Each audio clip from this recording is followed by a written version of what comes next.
Hello, everyone. Joe Mass here. I want to just run through what's going on in the world and give you a quick update. So what we'll cover today is inflation, interest rates, corporate earnings, and the Fed.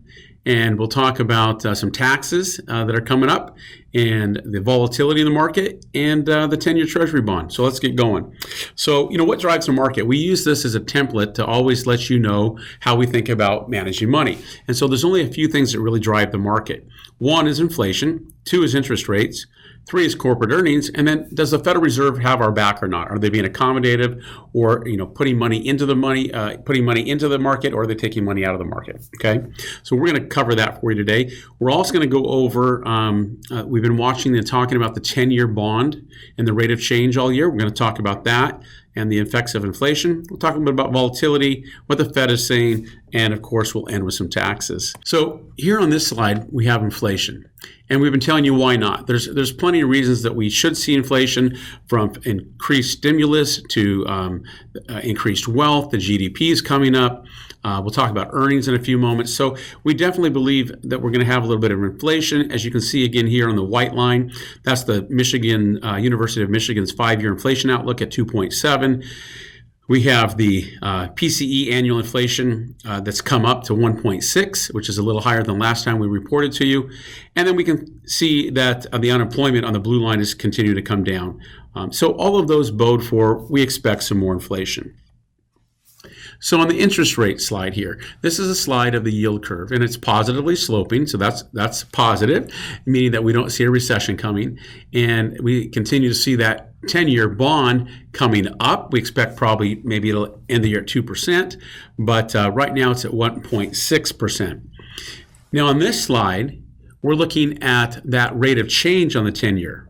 And this has been the culprit for the large cap growth companies taking a little break earlier in the year. Now these are recovering well now, but again, the bonds, the rate of change in the bond is what's kept the markets somewhat subdued on that large cap technology space. But again, here from this graph, you can see that it's starting to level off. It peaked at 1.75 and we're currently at 1.6. This is an earnings chart. Again, we're in the middle of earnings seasons and they've been spectacular so far.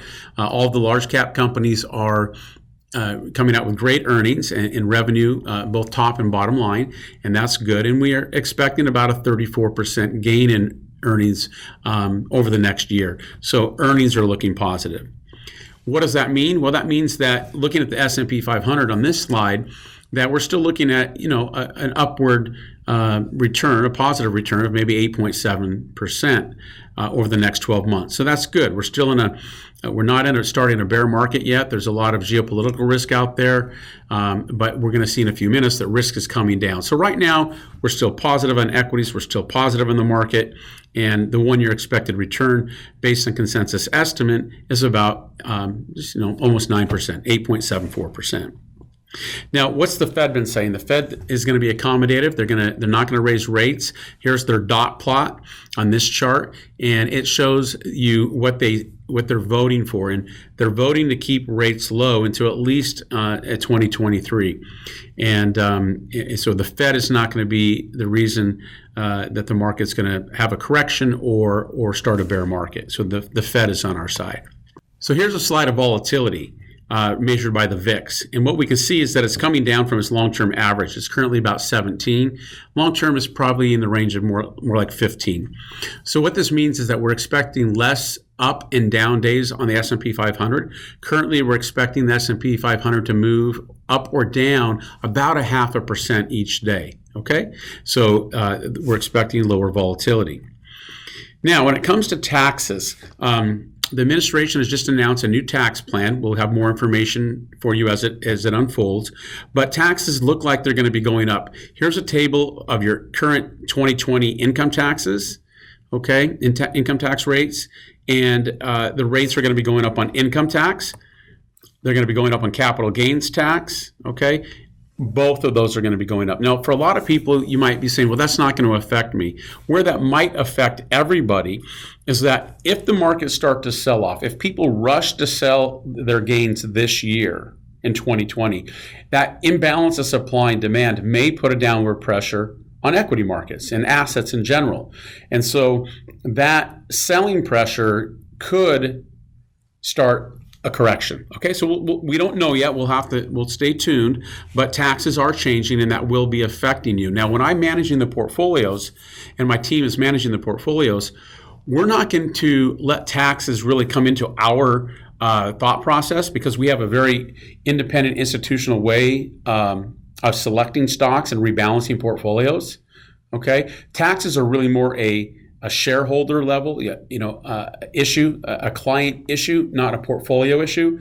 However, we are mindful of that, and if we need to reduce the rate of change that we rebalance the portfolios, we will consider that. But again, if we want to buy Amazon, we're going to buy Amazon because it's a good company and the right thing to do, as opposed to where tax is higher or lower. So we do have to separate the portfolio management decisions from the tax decisions. Again, the tax decisions are going to be very important. We'll need to do a lot of financial planning around taxes, okay, but not from the portfolio perspective per se. So just understand there's a difference. Now, this map is kind of a fun map here, looking at the United States, kind of like taking us back to Election Day when we're looking at maps. And you can see up here in Washington that we're expecting a 43.43% combined federal and state capital gains tax. So again, you can kind of see which states might be hit harder than others. And again, it'll also be dependent on your income bracket. Okay, and we'll have more on that later. But taxes are changing, and we've been talking about that. We expected that. There should be no surprise here. I think before the election, everyone knew that Biden was in favor of higher taxes, and so we're starting to see that play out. So basically, we're still bullish on equities, international and domestic, and emerging market. We are still neutral on the U.S. and international fixed income, and we're kind of like hot and cold on real estate. There is a housing shortage. We do see signs of a positive real estate market. At the same time, we see signs that we could be having higher inflation, higher taxes, and so there's reasons that the real estate asset class may not perform like it would historically. So again, we're neutral on that. We have some positive factors and some negative factors, and that left us with a neutral rating on real estate. Okay, so looking here, we're going to talk about going forward or the outlook. So again, we're expecting lower returns than we've had over the last decade. And taxes, right, will definitely eat into that at the shareholder level. Inflation, again, 2.5% for right now, and we're watching that. Now, what if inflation really takes off? What will we do? Well, we have portfolios like metals, okay, gold and silver and palladium and other rare earths that we can put into the portfolio to kind of hedge the aspects of inflation. Okay, so we'll let you know if and when we need to be doing some hedging. So again, active management and tactical management is prevailing right now, and we'll continue to do that. And the stock selection is still at the top of the list. It's very important to not just buy the market, but to buy the select few stocks that are really driving the market, and then select those stocks that are going to have as favorable a tax environment as we can identify. Okay, as we talked about, volatility is contained, although taxes, right, might increase that volatility if we do see the markets worrying about the increase in taxes and an imbalance between supply and demand. Risk management and tax avoidance may once again be popular, right? We've been on a risk-on market for quite some time. But again, I think we're going to be talking a lot more about individual tax planning and what to do. Separate from the portfolio perspective. So we'll do another video on that. Corporate earnings right now are going to be stellar. They're not going to maintain these rates. The reason they're so high is still because of the aftermath of COVID, but we'll take it for this year. We'll take it for now. 35% upside in earnings will bode well for the market. So again, there we go. Interest rates, taxes, inflation, corporate earnings, everything looks okay. There's still geopolitical risks out there. However, measured by the VIX, right, the fear index, it's coming down. So we're still cautious. We're holding some cash. We're being very prudent, and our portfolios are are positioned very well right now for our current market conditions. We have very high risk-adjusted return opportunities, and we're very happy with that. So with that, we thank you. Have a great weekend. We look forward to speaking with you soon. Thank you.